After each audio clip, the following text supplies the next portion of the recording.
Alrighty, welcome back, boys and girls. It's your main math man, Mr. Shank, coming to you live from Walker Grant Middle School. And in this video, we're going to be working on that IXL section, DD.5. And what we're going to be doing in this section is we're just trying to calculate some quartiles in the interquartile range. And so, again, this is kind of the connections between finding those medians and drawing those box plots. And so what they're going to have is they're going to have a set of values, and that's what they call those data sets. And then luckily for us, they are already in order from least to greatest. So if you look at this, anytime you are given a set of values, you want to make sure it is from least to greatest, which it already is, so we know we don't have to order that. And so now, again, anytime we're trying to find this, the lower quartile, that's going to be Q1, Q1. The median is called Q2, and that upper quartile is also called Q3. So when I'm trying to find the median of the entire set, that kind of helps get these other two. So what I'm trying to do is I'm trying to say, okay, out of these values, what is directly in the middle? So let's see, let's count how many we have first. So we have 1, 2, 3, 4, 5, 6, 7, 8, 9, 10, 11. So I have an odd number, so that means I'm just going to have one value. So that means I'm going to have 5 on each side. So what I can do is I can box off. So let me actually box off. And let's say I have 5 values for my lower half and 5 values for my upper half.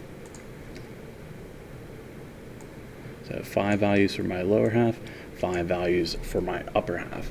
And so that means that in the center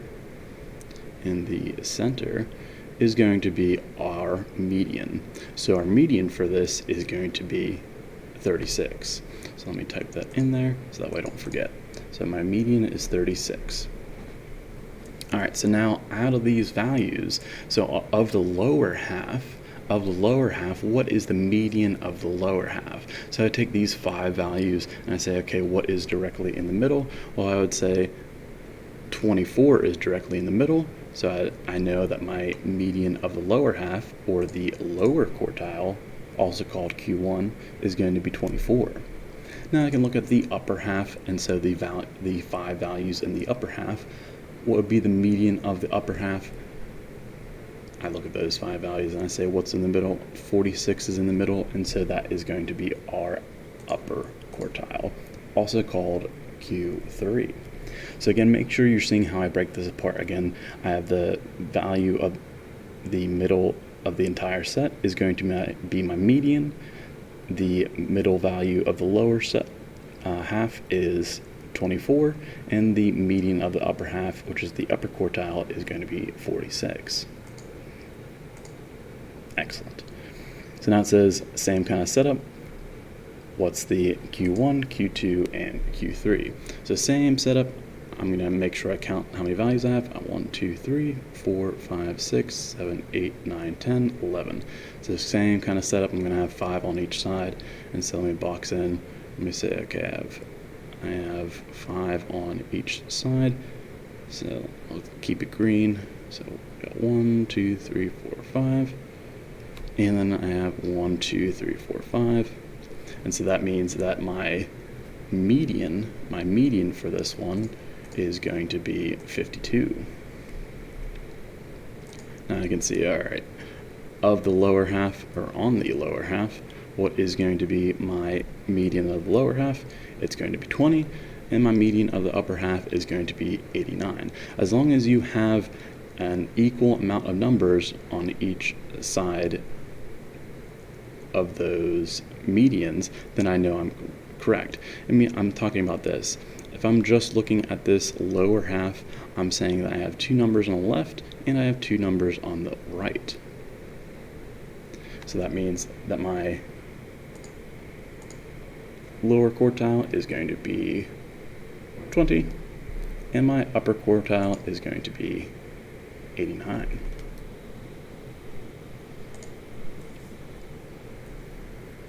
All right, so some repeated numbers, but that's okay.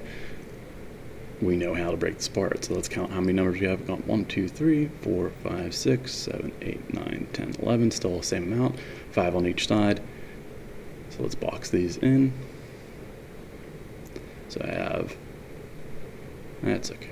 I have 1, 2, 3, 4, 5 on the left for my lower half, and 5 on the upper half for my right. In the middle is my Q2, and so that's going to be my median of the entire set. So this is going to be 3. Then I have, of the lower half, what is in the middle? I have 1 is in the middle of the lower half, so that's my lower quartile, and then my upper quartile is going to be 4. Again, these aren't too difficult as long as you are able to break them apart and see what you have.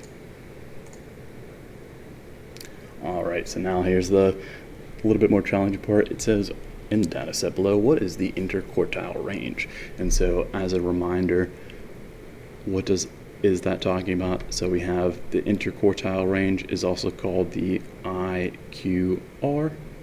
It's just the, if you notice the letters for that, it's going to be IQR, interquartile range. And all that's saying is you have to take Q3 minus Q1. And so that's talking about that, the box part. So if you're looking at a box plot, again, that's not perfect, but you get the idea. And so say you have a box plot. It's talking about this value Q3 minus this value Q1. So it's talking about this amount in the middle here. So now when I'm doing this, I have to first find, well, what is Q3 and what is Q1? So let's find those medians. So I have 1, 2, 3, 4, 5, 6 numbers. And so that means I'm going to have a little bit of a tough time finding what my median is, but that's okay because I'm looking for Q3 and Q1. So I'm going to have my values split down the middle. And so my median is going to be 4, but I'm looking for Q3 and Q1. And so I have of my lower half, so let me do it like this. I have my lower half, and I have my upper half. And some people are probably saying, Mr. Shank, you have all those numbers circled. That is correct, because I have an even number of values. That means I need to have an equal amount on each side. So now that I have the lower half, of that lower half, what's going to be my median of the lower half? It's going to be 3. And now what's going to be the median of the upper half? It's going to be 7. So what I'm going to do is I'm going to say, all right, I take Q3, which is 7, and I take Q1, which is 3, and I take the difference. So I do, let me get my calculator up. So I do 7 minus 3. And so 4 is going to be my interquartile range. So 4 is my interquartile range for this one. Terrific. So now, same kind of setup from before. How many values do we have? We have 4, 8, 10. All right, so since we have an even number, we're going to have to take and split these apart. So that means that my lower half is going to have 5 numbers. And my upper half is also going to have 5 numbers. And what I can do is I need to find the median of the entire set. What is in between 4 and 6? Well, what I can do is this. I can say and have, I need to find the mean, meaning the average. So I can say I need to find the mean of 4 and 6. So since the mean of 4 and 6 is 5, that means that our median of the entire set is going to be 5.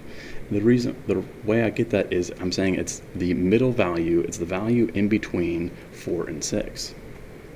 So now that I have my lower half on the left, I can say my median of the lower half is 2, and the median of the upper half on the right is 7. So I can say my lower quartile is 2, and my upper quartile is 7. moving through this still, we have 1, 2, 3, 4, 5, 6, 7, 8, 9, 10, 11. Let me double check. 1, 2, 3, 4, 5, 6, 9. All right, 11. So since I have an odd number, it's a little bit easier to do. So I'm going to say, all right, I have my lower half of 5 numbers. I have my upper half of 5 numbers. And so what's in the middle? My median. So 61 is my median of the lower half. What is my median? It is 19. What is the median of my upper half? It's 80. Again, by now it should be a little bit easier to do. Just make sure that you are saying, again, the other labels for these.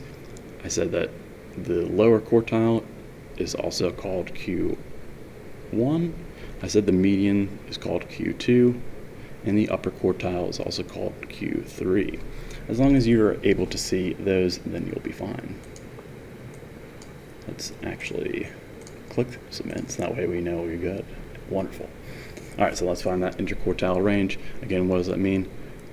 We said the IQR is equal to our upper quartile minus our lower quartile. So what values do we have for that? Well, let's split it apart. So I need to find first, I need to split my set of values into upper and lower half. So I have 1, 2, 3, 4, 5, 6, 7, 8, 9, 10. So that means I have 5 on each side. So I have 5 on each side. Normally, if we were finding the median, we would have to find what's in the middle of 2 and 4. However, we're looking for the median of the upper and lower half. So we have 2 and 6. So we have Q3 is going to be 6, and we have Q1 is going to be 2. Again, we take the difference of those two numbers, and so we have our interquartile range is going to be 4. Same setup, break it apart. We have 6 total numbers, and so that means we have 3 in the upper half, 3 in the lower half. My Q1 is going to be 1. My Q3 is going to be 4. 4 minus 1 is 3. Quick math. So my interquartile range is 3. Super. All right, still finding those quartiles. So we have 1, 2, 3, 4, 5, 6, 7, 8, 9, 10, 11. Super simple by now. Again, 5 in my lower quartile, 5 in my lower quartile, 5 in my upper quartile. That means that 6 is in the middle. So I'm going to say that I have 6. What's in the middle of my lower quartile? It's going to be 2. What's in the middle of my upper quartile? It's going to be 8. Almost at that finish line. How many values do we have? We have 3, 6, 9, 11. So pretty simple still. Let's break this apart. I have 1, 2, 3, 5. 1, 2, 3, 5. So that means that again, the way I'm doing this is I'm splitting it into 2 halves, where the middle number is my median. My lower quartile, or the median of my lower half, is going to be 12. My median of the upper half is going to be 77. IQR, again, we have IQR is Q3 minus that Q1. So how many values do we have? We have 3, 6, 9, 12. Let's double check. 1, 2, 3, 4, 5, 6, 7, 8, 9, 10, 11, 12. Okay, so that means I have 6 on each side now. It's a little bit trickier. So I got 3, 6, and 3, 6. Okay, so now that I have this, that means that I have to take the average of these middle two numbers. So I have to take the average of 3 and 3, which is going to be 3, and I have to take the average of 5 and 7, which what is in the middle of that is going to be 6, but I will double check on the left side here. So again, this is what I did. I need to find the mean. I need to find the mean of 3 and 3, which is still 3, and I need to find the mean of 5 and 7, which is that middle number of 6. Again, I take the difference of those two, and so I need to say 6 minus 3 is going to be just 3. Almost at that finish line. Last quick one. Again, split it into 2 sets. Let's back up. We almost got ahead of ourselves. Let's make sure this is in order first. So, they almost got me there. So we have, all right, so let's do this right. So again, I have to make sure I have my values in order from least to greatest. So let's do that. So let's do, I have 1. Let me just draw numbers. I got 2,